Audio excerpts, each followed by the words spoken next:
This podcast is recorded on the traditional and unceded territories of the Musqueam, Squamish, and Tsleil-Waututh people.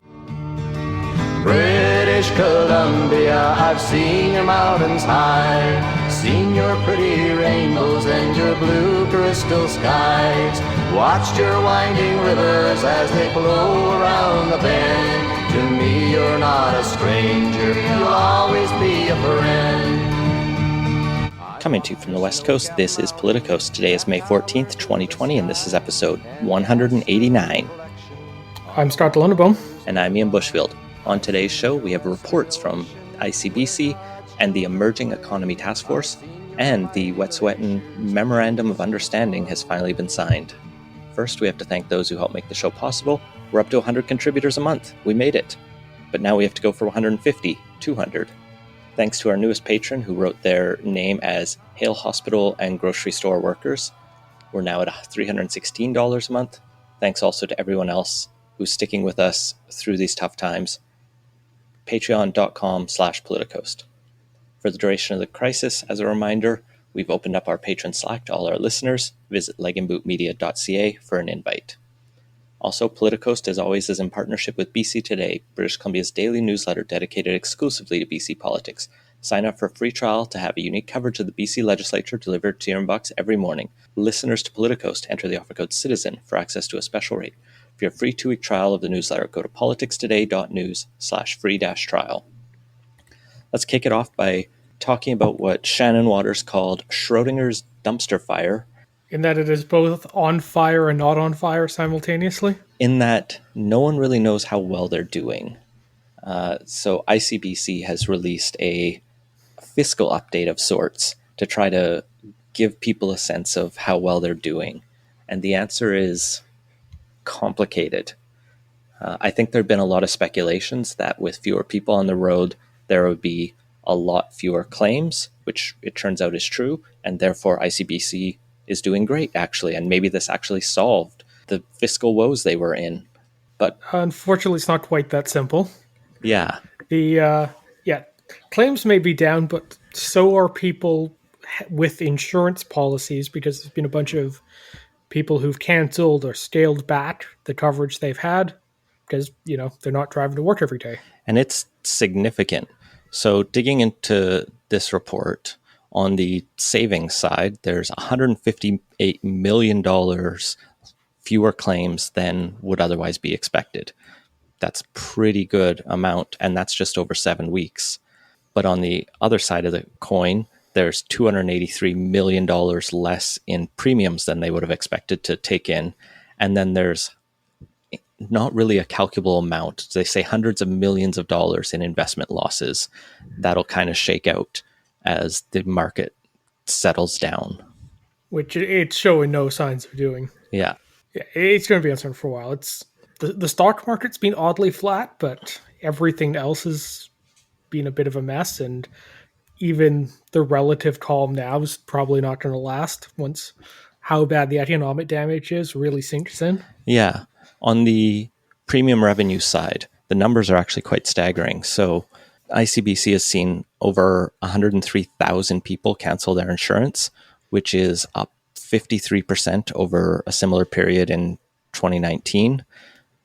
22,000 of those cancellations were between April 22nd and May 2nd when they waived cancellation fees. 47,000 people have purchased storage policies. Those are the, you can park your vehicle and as long as you don't drive it, you're covered. That's up almost 200% over 2019. There were 57,000 people who changed their rate class. 31,000 of those were going from commuter to pleasure only. So people who took their insurance and cut it right down to the minimal amount of driving. There was a 41% decrease in the number of new insurance policies taken out. That was still 92,000. And there was a 12% decrease in renewals, which in that period was 576,000.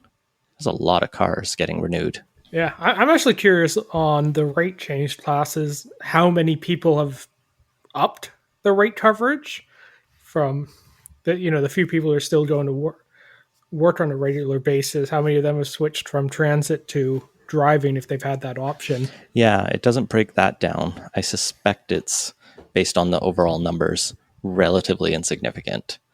But the key factor here is a lot less money is coming in than they would have otherwise expected.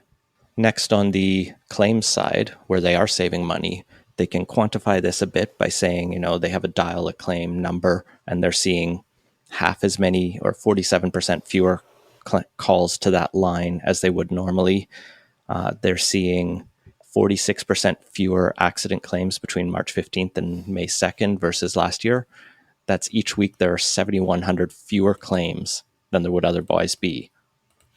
And that, totals up to 158 million, like we said. They have seen that after the first 3 weeks of the pandemic, claims did start to rise a little bit, and they do expect kind of a return to normal as people get back on the roads, as restrictions ease. Yeah, that's been my anecdotal observation, is that after the first couple of weeks, traffic volume started to slowly pick up. And the other thing related to that is some of the changes in behavior they mention a little bit later in this report, which is that a lot of the big effects of this are probably going to be short-lived, and a lot of the data is actually suggesting that. And the other side is that there's at least anecdotal evidence that people are taking greater risks by, quote, speeding. Big empty roads, you can go much faster, and that'll lead to more crashes, more severe injuries, and therefore more money. Yeah, that kind of made sense, because most drivers set their speed that they drive at by how safe it feels to drive at a given speed. And you have a big, wide open road, regardless of what the signs say, most people tend to drive on the faster side. So speed and how the road feels to drive are pretty tightly related. And if there's no more cars, that's going to cause people to speed more. Yeah, I don't remember if Dr. Rob said it to you when he was on the show a few weeks back, but I know he said it on Facebook, which is just like, for him personally, looking around at the situation, he's like, I'm going to drive slower when I am out there because I don't want to be a statistic and a further burden on a healthcare system that needs every bed it can handle should the worst happen. I think he's the exception who was thinking more long-term than no one else is on the road. I guess I can do 75 in downtown Vancouver. Well, you think there'd be at least a little bit of that, but I guess not everyone's great at acting rationally with regard to risks. Unfortunately not, and not when we get behind the wheel. On the investment side, they basically just point to how volatile everything has been.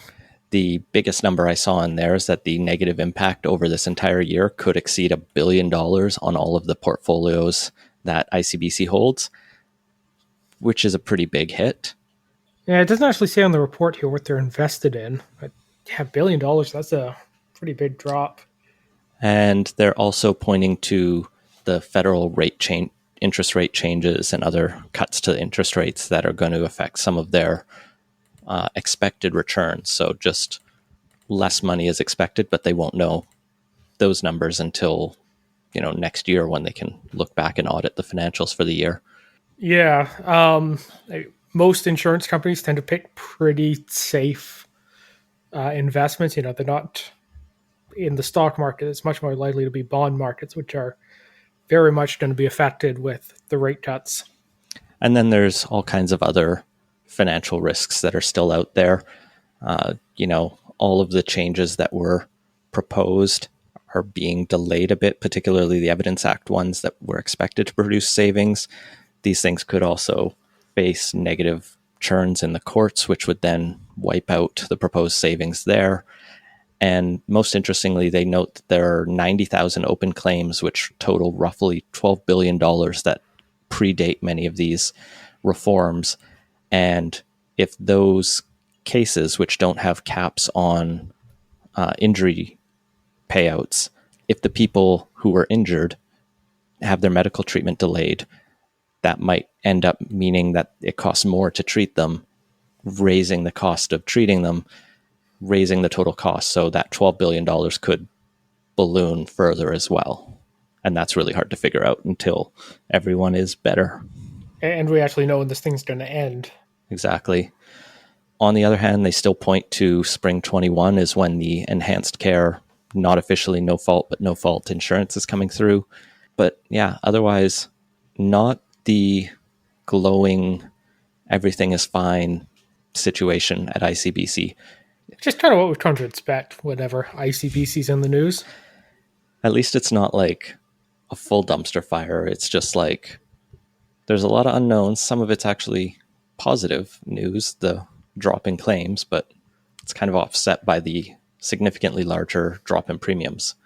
And I wonder longer term. And a potential $1 billion loss on their investments. Yeah, and if longer term, a number of people do work from home more often and will be driving less, that'll be both good from fewer crashes, but also mean fewer premiums. So, well, you'd expect it to more or less level out because the premiums are expected to cover the adjusted risk of those people driving. So, in theory, it should be a net zero change if people permanently shift to work from home. Yeah, I think the key takeaway here is to not expect a drop in premiums next year because ICBC suddenly saved money this year. I think the government's going to keep trying to keep rate increases to zero, even if they have to write that down other ways. But yeah, the good news is not there that some people were hoping for. Well, moving on from one set of news that's not as good as people were hoping to another, let's talk about employment numbers in BC. No one was expecting to be good news, and it is not. So the headline number is 264,000 people lost jobs in BC during April, and there's been approximately 400,000 total since the pandemic started. Which BC is a population of 5 billion, roughly? Yeah, crossed the 5 million mark, I think, about 6 months ago or something, year. Yeah. So, not quite a 10% of all people lost their job, which the workforce is not 100% of people in the province because some are too young, some are too old. But the babies are not working even before the pandemic. Yeah, my baby doesn't have a job yet. So, but 400,000 jobs is significant. Over 400,000 people applied for this $1,000 emergency benefit. Beyond that, there's data from the National Labor Council that the underutilization rate, which is people working less than half their usual hours, jumped from 11% in February to 37% last month. So 1 in 3 people are working far less than they usually would, which, I mean, it's nice to relax, but it means also people are getting a lot less money than they'd otherwise be. Yeah, it's rough out there. Those are not numbers you like to see at all. We are doing a little bit better than the national average. BC's unemployment rate is at 11.5%, at least for April, and that compares to a 13% national. I think part of that is we started in a slightly better place, but it's still, in the food service, hospitality, retail sectors, half of people are out of work. At least. Or half of those jobs lost are in those sectors. Yeah, I've been seeing stuff that says upwards of 90% in the hospitality sector have lost jobs. So it really is rough for a lot of sectors out there. But there's at least some hope with the relaxing of restrictions that'll start to at least turn around a bit. Now, these won't be enough to bring back all of those jobs, not by a lot, but at least some people should be getting back to work over the next month or two as the restrictions get lifted like we talked about last week. Mm-hmm. That said, I think there's some valid criticism out there that the BC government's kind of still needs to do a lot more. The BC Liberals have a number of asks on how the province reopens. And I think the point that, that $1,000 emergency benefit was a one-time payment versus the CERB is looking at going for at least a few months, and the federal government is putting a few other things out there. Yeah, well, they initially authorized it for 4 months, I believe, but that's quite likely to be extended, I think, because the chances that this is only going to be a 4-month crisis are very slim. Yeah, and it will change and adjust as we go, but people are going to be living a new normal, as they like to say, for a while. And for many, that might mean less work. Yeah, I mean, I wouldn't be surprised if the BC government does another one-time benefit like they've done, or have a new program that kind of covers that as well to help supplement the federal system. But it's still going to be, I think, quite a challenge for the provincial government to manage this going forward. And there's definitely some reasonable criticisms and stuff that could be changed about how they've gone about it.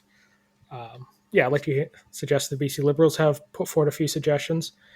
And that actually really goes to show how tough it is for the opposition to get any headlines. I went looking for a story to throw in our notes here and was unable to pull something up from a major news site on this, what the Liberals have put out here, which at a political level really is not good for them. But let's jump into kind of what they're asking for in terms of the safe reopening. So they want better clarity around the rules for opening business of all type, which is reasonable. That wasn't included in the reopening plan last week, and part of that was they wanted to get that out before they'd sooner rather than waiting for all the details to be finalized.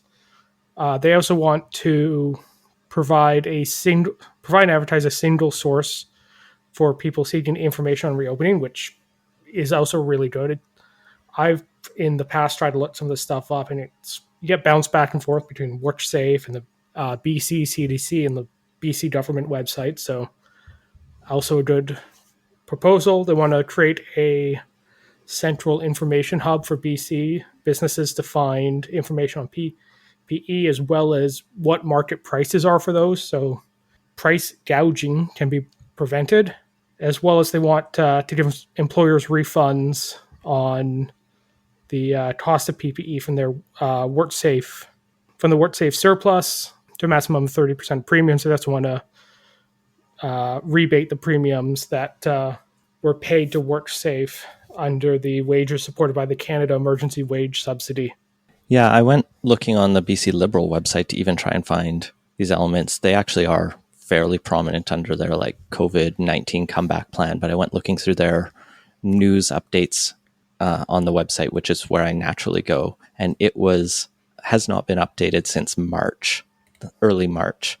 Sort of COVID happened and the BC Liberals stopped posting to their news page, but they do have this list on the website. They also are big on, providing a holiday on PST, hotel taxes, employer health taxes. Yeah, those were released the week before, which I think we briefly touched on. Yeah. Perhaps in the last episode.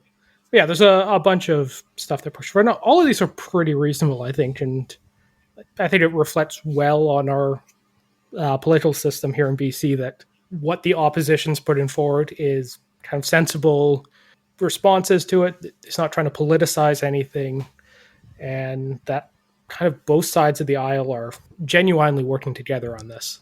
Yeah, I think there's some room for like reasonable disagreements around like the specifics, like around tax holidays and the amount of certain benefits, or things that are like a moratorium on red tape is a bit just like catchphrasey, but making, calling on BC to step up a bit more, I think is totally reasonable. And there's nothing in here that I'm like, this is ideological pandering at the worst. This is all stuff we ought to be taking seriously. So credit to Andrew Wilkinson.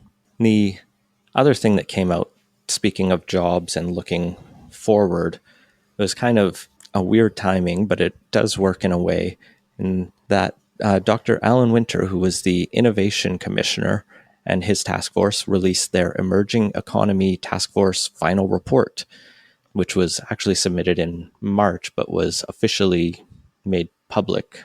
Yeah, it was released this past week. It's kind of a high-level report mostly. It doesn't really dive into a lot of the specifics of what would need to be done to, embrace the emerging economy and make sure BC is well-suited to it, but it does provide some strategic guidance for the province. I got confused for a sec because I looked at the report itself, and the date on it is actually January 2020. So it was, I guess, submitted to the minister in January. They titled it, the PDF has got the title March 2020 in it, and then it was released this week. So the slow turn of bureaucracy at play with final reports and so forth. But anyway, digging into the report itself, there's 5 major focus recommendations of this report. The first being the creation of regional innovation precincts. where, quote, people can connect with like-minded innovators to explore ideas and make them come to life. So this is the idea of using like the new St. Paul's Hospital area as a center of innovation and thought to develop solutions for the community and beyond, which is a lot of buzzwordy sounding stuff, but there is some value in having similar activities in the same place. About halfway through, my eyes did start to glaze over a bit because it is a little buzzword heavy. I had trouble reading it. A certain amount of that just comes from the fact that it's a pretty high level thing. So you kind of have to have a certain amount of buzzwords in there because otherwise it would be 20 times as long going into all those details of what's behind each buzzword. Well, and then recommendation 2 is the province needs to support the development of tech clusters in BC's regions. And thankfully, the report clarifies what the difference between a precinct and a cluster is. The precincts that I just mentioned are groups of industry, research, and educational activities taking place in a specific location. Clusters, on the other hand, are geographically connected groups that include companies, suppliers, communities, academia, and all other governments working together in a particular field. They still kind of sound the same to me. Yeah, they kind of do. I think the idea is precincts are a bit more concentrated and can be different activities versus industry clusters is you're all working on the same idea like AI and you're in a same area. Subtle difference, but the report likes them both. And it also highlights, not just sticking them all in Metro Vancouver. It does try to recommend playing to regional strengths, which I guess is the only way you can do it. You don't want to put something in Prince George where there's no expertise. Yeah, like for Prince George, you'd locate, I'm forgetting the exact term for it, but the Wood Technology Center is located up there because they're a major forestry center. That's where a bunch of companies that do engineered wood products are located in that region. So, that's the sort of thing that you'd want to focus there. Yeah. Rather than, say, AI technology, which is very Metro Vancouver centered. Yeah. The next recommendation is to focus on the strength of Clean BC and develop, sustainable resource and higher value opportunities in that regard. This is something the BC Greens latched onto right away. As a reminder, this was one of those things that the Confidence and Supply Agreement mandated that the NDP and Greens release and develop this task force and this report. And, it's not surprising to see a recommendation on sustainable, renewable resources because I think most people agree that's where the future has to go. And the question is just how do we get there? The fourth area of recommendations are around incentivizing and protecting intellectual property. It notes that there have been some issues with ensuring that entrepreneurs feel they've gotten the proper value from their inventions. And so this actually puts out a little bit more specific recommendations. For example, matching funding to small and medium enterprises to help them seek patent protections, put tax incentives on the sale of patented products, and really just help make sure that those companies that need IP protection are getting it and it's their products and their ideas aren't just getting stolen, which again seems reasonable. It's nothing like radical in terms of intellectual property, nothing around, I don't know. I feel like intellectual property at times is a very archaic approach, although I get why companies that invent it need it. But at other times, it feels like some of it is a bit dated and helps companies, especially the well-established companies, kind of just lock ideas and prevent innovation in some ways. But there's not much the BC government can do because the Copyright Act is a federal piece of legislation. Yeah, I think there are definitely times where you could argue that patents, for example, have been given to things that are overly broad, and that's had a detrimental effect. There's definitely a discussion to be had around updating intellectual property for the 21st century, but like you said, it's not going to come from BC. And finally, the report recommends investing in talent retention strategies, building leadership skills, making sure that entrepreneurs have the ability to and knowledge to scale up their companies. It's something you see commonly in nonprofits, startups, any company where someone who's really good at having ideas isn't necessarily really good at leading 100 employees.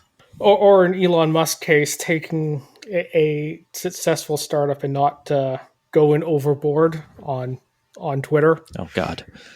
To the point where it harms the company. The report also touches at the end about some of the strengths BC has and some of the other things that the provincial government can do as an innovative leader. Talks about broadening digital government, ensuring procurement is, when the government is doing procurement, that small and medium enterprises aren't excluded from those, intentionally or unintentionally. The need for greater innovation in health, education, infrastructure. They really highlight high-speed transit throughout the province as well, and high-speed internet throughout the province, which I'm super on board with. So making sure all of that gets rolled out is very positive. Yeah. So overall in here, there's 20 individual recommendations. We won't go through them all because they more or less fall under the umbrellas we've talked about. But yeah, overall, I think the report isn't going to have anything shocking to anyone who's thought about what the economy is going to look like in the next 10 to 30 years. But it's good to just collect it all in one place and have at least a blueprint, so to speak, or a broad strategic overview. I do worry that it's almost so high level that it kind of goes, yeah, and what does that actually mean? Like the specifics on intellectual property tax incentives can be implemented. There can be some discussion, and every government seems to talk about tech clusters or innovation precincts, but actually making those happen is a bit more nebulous. And it's very challenging. So the net Silicon Valley has been a trope for the past 20 years, and there really hasn't been a net Silicon Valley that's emerged. Yeah, so I guess the challenge here is, we are at a very transformative period of history where we can look ahead to what the economy will look like and imagine it different. And it's really good time to actually put the work into making it different. So would have been a little more interesting if this hadn't been written pre-COVID. Indeed, yeah. And they'd been able to incorporate some of the current lessons being learned in the current context. If Dr. Winter hadn't had his term expire and had a little bit more time as Innovation Commissioner, or someone had been appointed to renew him. But here we are. We have a high-level, buzzword-heavy report that's not disagreeable. Yeah, so this report's kind of interesting at a high level, but I think what I'm going to be really looking for is, what's the recovery plan for the economy post-COVID? I mean, the BC government set aside $1 billion to start the process, but we really haven't heard much come out of that. Yeah, I think when Carol James was announcing the job numbers, she said she has not really thought about spending that money yet, or at least doesn't have a plan to spend it yet. Yeah, and $1 billion, maybe even $1.5 billion. That's not a huge amount of money to actually restart the economy. There's going to have to be a lot more that goes into this, and it's going to be hard to roll that out. There's a bunch. There'll be a few shovel-ready projects, but for the most part, there isn't, projects that are just ready to go that only need funding. And then there's a lot of sectors where you just can't necessarily, put out for bid a big project and have a bunch of work generated that way. You're not going to restart the restaurant sector or hotels that way. No, not easily. Although I did see an ad on Facebook from the North Lonsdale Key Hotel in North Vancouver already trying to say, hey, we're ready to host your socially distant events with small numbers of people. And they have a picture of how they can lay out conference tables with 2 meters between each chair. Still seems, a touch risky, but I guess it's better than the typical conference. It's something, but it's not going to be enough to restore that sector of the economy. Mm-hmm. That's really not going to happen until there's a vaccine, I think. Mm-hmm. We're in a very different world. Well, moving on to our third segment, an agreement signed. The Memorandum of Understanding between the Wet'suwet'en and Canada and British Columbia has been officially signed as of this afternoon. I don't know the exact time, but they did it through a virtual ceremony. And the agreement itself is posted on both the government's website, and I guess the Wet'suwet'en hereditary chiefs actually put it out on Tuesday along with their own backgrounder. And so we have the details, and we have the thing is signed, and they have 3 months to basically move forward with all of the negotiations. There's some interesting little tidbits within the text itself. It says there's an immediate recognition by the provincial and federal governments of the rights and title are held by the houses. Yeah, there's a few items in there that are 6-month windows, and I mean, we'll see how well those hold up with everything else going on. Yeah, I think more or less the content's the same as what we discussed last week with the leak before anyone had actually seen the MOU. I think the most interesting thing within the immediate recognition is that BC, but not Canada, the federal government, only the province has committed to, quote, engage in these negotiations consistent with the Declaration on the Rights of Indigenous Peoples Act. Canada obviously doesn't have that same act, but Canada has the federal government has talked about adopting UNDRIP into law. And I guess if it hasn't officially been put into law, they can't as easily say that they're going to commit to the same thing. But I just did note that that's the one time that BC does something that Canada doesn't. I don't know that practically that will make much difference in terms of the actual approach province or the federal government will do in the negotiations. The other bit of the immediate facts are that the provincial and federal governments agree to provide the necessary resources to the Wet'suwet'en peoples for these negotiations. One thing that I think came up in the BC treaty processes is that the nations were often on the hook for loans to complete the negotiations. So the nation would have to hire a lawyer to work with the province and the federal government to try to come to a modern treaty. But then which then they have to pay back the federal government for. That kind of could incentivize, in some people's view, the federal government to drag out the negotiations, because then the nation becomes further indebted to the federal government. And so at least putting that money there does ensure that, there's an incentive on the province and federal government to move this along quicker, and also just ensure that costs are kept down, and it ensures they can have the resources they need.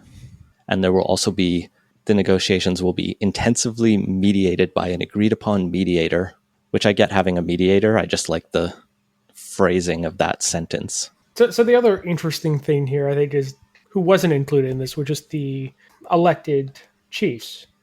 There is a subclause in there that, as part of this transfer of title and jurisdiction, that the governance structures will be clarified, but understandably, the elected chiefs have not been thrilled with this process that has pretty much sidestepped them, and they've been asking for this to be delayed, which now that it's been signed. Yeah, we talked about last week how right after the MOU was announced that they'd come to a consensus, 5 elected chiefs had called for it to be postponed or delayed. They said it was too rushed. The following, or earlier this week, 4 of those called for further negotiations, and also called for Carolyn Bennett, the federal Indigenous minister, to resign because they said she totally disregarded them. I couldn't figure out who those 4 were and which one dropped their name. It's worth noting as well that there are technically 6 elected reserves councils within the Wet'suwet'en territories, representing the lands set aside by the federal government under the Indian Act. The other element of it is the elected chiefs. I'm not sure. It's kind of assumed that they're speaking on behalf of their councils, but it could be the case that other elected council members have taken different positions, but I'm not clear on that. Even just figuring out who is on many of these councils can be tough because many websites are out of date and a lot of the reporting is surface level, which I get because it's very difficult to report both in a pandemic and on a community that in total is about 250 people spread over a remote part of northwestern British Columbia. But there's extra questions kind of remaining all over the place around that. But the province has punted it to, or the provincial and federal governments have punted the question of sorting out clarity on the governance structure, systems, and laws to the Wet'suwet'en, and asked that they ratify it within their own processes within the next 3 months. There's also points that, in terms of what is being agreed upon, they list 9 kind of areas plus other areas that the Wet'suwet'en talk about for deciding how jurisdiction breaks down. And they do note that some of these might be transferred exclusively to the Wet'suwet'en people, while others are shared areas of jurisdiction. I saw one quote from one of the hereditary chiefs that says, some are very uncontroversial. Like, obviously, we want to share jurisdiction on highways with the province. We don't want to control the highways through us. We want to work with the province on that. Some things might be much more complicated, like water and land resources, and revenue sharing, especially. So there's going to be a lot to happen in the next 3 months, and very difficult to do that remotely. I scrolled through this FAQ sheet that the hereditary chiefs released as well, and my favorite part, I think this is primarily targeted at the Wet'suwet'en peoples, because it's trying to address concerns they might have, for example, that the hereditary chiefs are getting a kickback for signing this, which they clarify that no, there's no bonus for them. But they say in question D, what did the Wet'suwet'en give up for this agreement? And they just reply, absolutely nothing. And it also has no impact, according to the hereditary chiefs, on Coastal GasLink, but they say that the 2 other governments know that they will need to address the impact of it on the Wet'suwet'en territories. Yeah, I think, and that's kind of the big thing that's been left hanging on this, is how what gets negotiated here will affect the pipeline. Because in theory, this is forward-looking, but there will nevertheless be repercussions on it. Yeah, overall, I do think this is a pretty historic agreement. This represents the proposed transfer of 22,000 square kilometers of land from the provincial and federal governments to what will become, in a way, a modern sovereign nation within our nation. Different than a treaty, which is very interesting as well.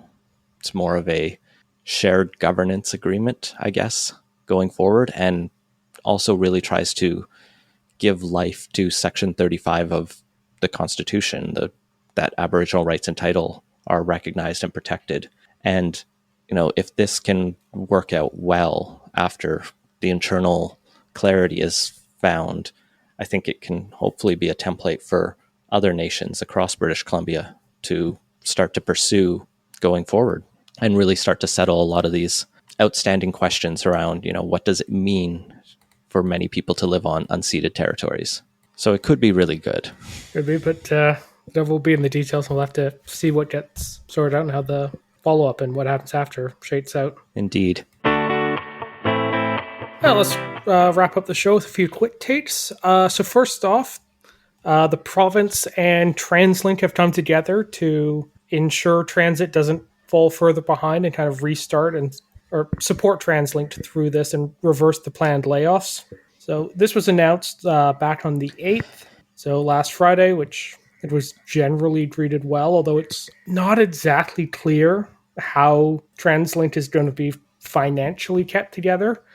They will be resuming fare collections on June 1st, so that'll cover off some of it, but other than that, the details have not been very clear on it. And in their press release, they make a big deal about saying how they're going to continue to call on the federal government for a national solution to the challenges facing transit systems, which, as far as I can tell, was the status quo before this announcement.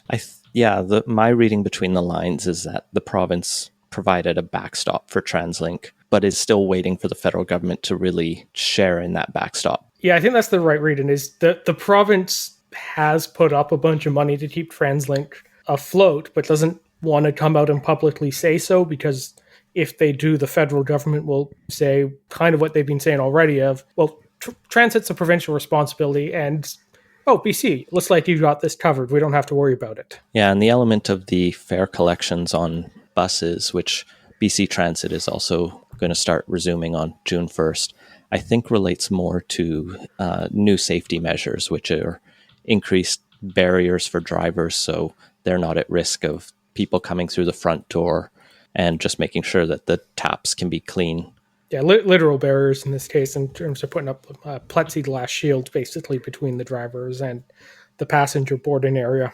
Yeah, because one of the reasons they stopped fare collecting is because they said everyone has to enter through the rear door, and we can't guarantee that you will have a tappable contactless payment. So now they've addressed those issues. And so they're going to resume fare collection. Like, fares were always being charged for the SkyTrain because there you had to use a contactless system. You had to get a Compass card or even a single-use pass Compass card. And now buses will cost you money again as well. The other big thing the province is looking at in terms of supporting is giving restaurants a liquor discount and expediting patio approvals. David Eby is saying that the Premier is pushing him to loosen the rules to help the restaurant and pub industry get going again. There's been a lot of talk here in Vancouver about, how can we ensure restaurants can, as they start to open, do so safely, especially in terms of broader patios. Should there be drinking in parks? That's something One City Vancouver is really pushing. And it looks like the province is eyeing our really old liquor laws and going, how can we make them a little more modern? Let's bring them into the 20th century, maybe. Yeah. So the liquor laws were actually reformed back in, I want to say 2014. It was around 2014, plus or minus a year or two, under the BC Liberals, and they did a few tweaks. But one of the things they didn't really touch, and they absolutely should have, but it's now being rectified, is that restaurants and the hospitality sector in general has to buy at retail prices all their liquor. So, a bottle that you buy in the liquor store, it costs the restaurant industry that's buying, them by the caseload the exact same amount, which let's call it what it is. It was the government gouging the restaurant industry because pretty much everything else in that industry works on wholesale where, you buy in bulk, you get a discount. So that's being changed, which is good because, restaurants have been struggling. They're a famously low margin sector of the economy. It's generally difficult to get them to work financially, even in good times. So it's just a good policy that shouldn't have taken a pandemic to implement. Yeah, and this is another situation where the BC Liberals have a number of largely reasonable suggestions around supporting the industry, expediting permits, making a lot of the changes that have been temporarily made permanent. For example, like allowing restaurants to deliver alcohol, keep making that permanent. Yeah, that's set to expire, but I've had alcohol delivered a few times. It's very good. Yeah, it's something that seems like a no-brainer, but for some reason we have an outdated set of liquor laws that have prohibited that. The only thing that I think there is some, grounds for debate around is the discussion of how patios get expanded. And that's a more municipal issue as people debate, the change of public space into private space. It isn't really just a municipal issue because under the provincial laws, a provincial inspector has to visit and approve of it as well, which seems like a bit of over-regulation, I want to say, to have multiple levels of government come and approve something as simple as, can you serve beer outside on your premises? I think the best solution I have is just for BC to move to the European model where you're allowed to drink on the street outside a restaurant or bar. Stop regulating all of it. You can have your beer on the sidewalk right outside. You still have to, public drunkenness is still a crime. You can't be a jerk, but if you walk into the park with a beer you bought at the restaurant, that could be fine. And that allows you to have more social distancing while also not really getting into this who's responsible for the space issue.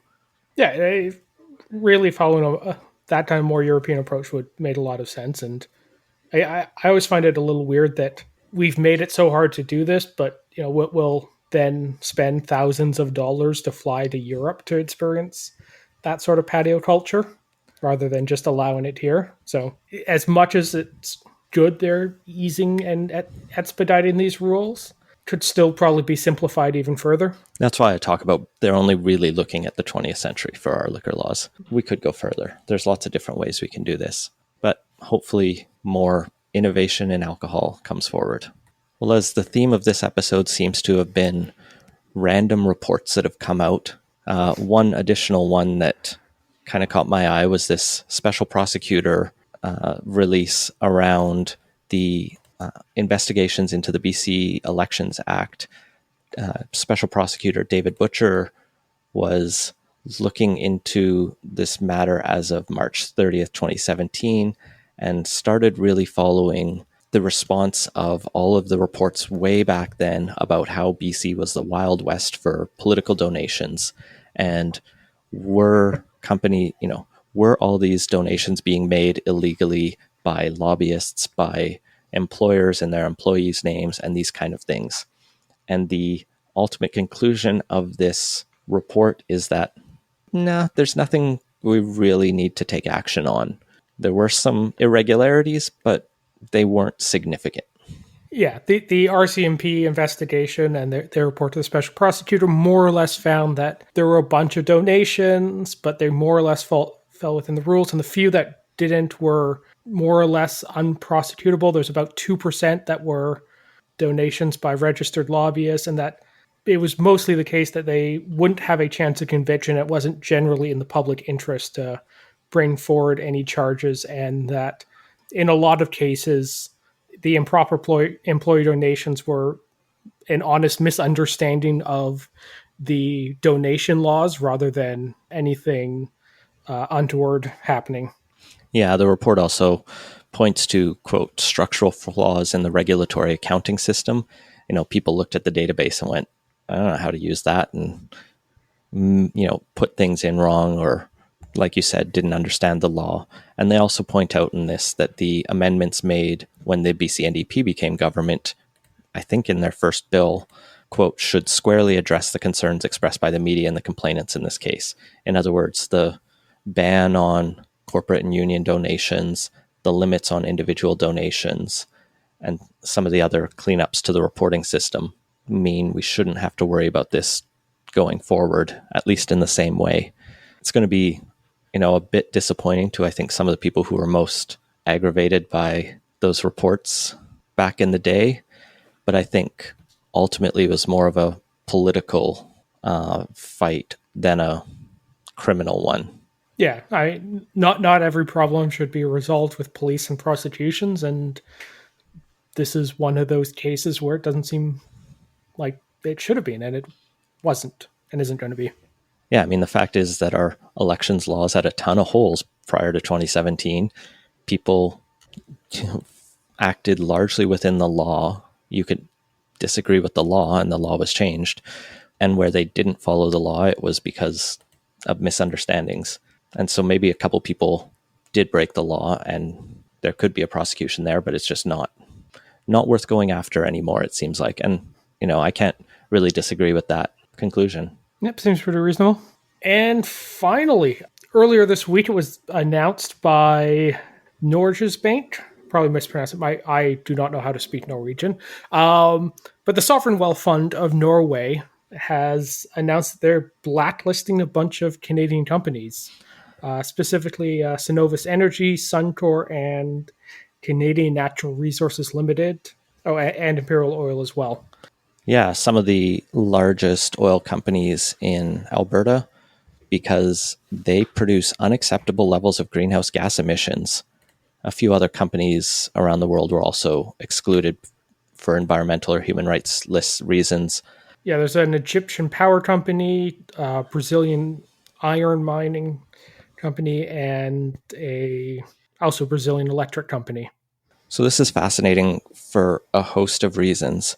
First, the biggest irony in here is that this wealth fund exists because Norway copied Peter Lougheed's original plan for Alberta to have a heritage trust fund, a piggy bank for all the oil royalties to go into so that they could live off that investment for years to come. Now, Alberta never built that up successfully. That wealth fund is still only $10 billion in that range, where it's been for quite a while because it gets dipped into quite regularly. But Norway's is the largest wealth fund in the world. I don't remember seeing a recent number. It's over $1 trillion US. Okay. I was going to say it was at least 500 billion, but yeah, it's big. It's a lot of money. They own 1.4% of all the stocks in the world. They, are built on a model developed in Alberta and are now blacklisting Alberta companies. because of unethical actions. And specifically, they're blacklisting oil companies. Not just oil companies. There's also they don't list the companies in the article, but there are also some firms in the cement industry, the steel industry as well, and electrical production that have been blacklisted. And this is as a result of some reforms that were put in place, I think 4 years ago now, that limited the companies that they could invest in for climate and human rights reasons. Exactly. The Norwegian government, because they still have some, it's still their money, it's public money, said, if this is public money, we want it used for ethical purposes. And there's debates over whether ethical investing is good or effective or, accomplishes what it wants. But it's something a lot of people use. Well, I think for the average retail investor, it I think is probably significantly oversold, at least as a strategy to invest. But when you're 1% of the stock market, that can start to be a little different. And I think the other element of irony here is that the Kenney government's recent moves have been to sort of centralize public sector pension funds, including moving the Teachers Fund into AIMCO, which is the Alberta Investment Management Company, and really playing around with that more than any other province has, that to my knowledge, and doing things like really trying to incentivize them to invest in oil sands service industries and these mid-sized companies all over Alberta, which it's a bad idea. You don't want your governments to have their hands in the pension fund too much as just a general governance rule, because those are workers' money and you're basically stealing from them. Yeah, it's the sort of thing you want the technocratic professionals to work hard at getting the best stable, safe return for everyone at. But also, it's the case that if politicians are going to want to invest it in the local industries, and that just massively correlates the risks in a way that is not good and is the exact opposite of a good diversification strategy. Definitely. Alberta Advantage and Progress Alberta have done a bunch of reporting on how AIMCO has, thrown good money after bad, invested more than $1 billion of pensioners' money into risky oil and gas companies. Things have gone bad for money there. So I'll throw a couple of those links in. But yeah, good on Norway, even if it makes a bit of a embarrassment of Alberta. Yeah, Alberta hasn't played this smart because in addition to messing around with their pension fund, they've also, under this current government, really doubled down on amping up the rhetoric on this sort of thing in a way that would scare off investors concerned about climate more than it would help rehabilitate Alberta's image as a good place to invest. So that hasn't been great. And I think more fundamentally here, it's just the fact that the market is moving in such a direction that large oil facilities just aren't going to be the place where money is going to be going into the future. And it looks like it could be the case that it's going to dry up significantly over the next decade or so. And it may end up, ironically, being Wall Street, not any particular government that really does the death blow to oil. Hopefully. And that has been Politicoast. Find links to everything we talked about at politicoast.ca. Support the show and get access to our Slack channel at patreon.com/Politicoast. Intro music credit is Beautiful British Columbia by Saoirse Plotkoff. Politicoast is a production of Leg and Boot Media, and editing services are provided by CHLY 101.7 FM in Nanaimo. Wash your hands and stay home. Thanks for listening.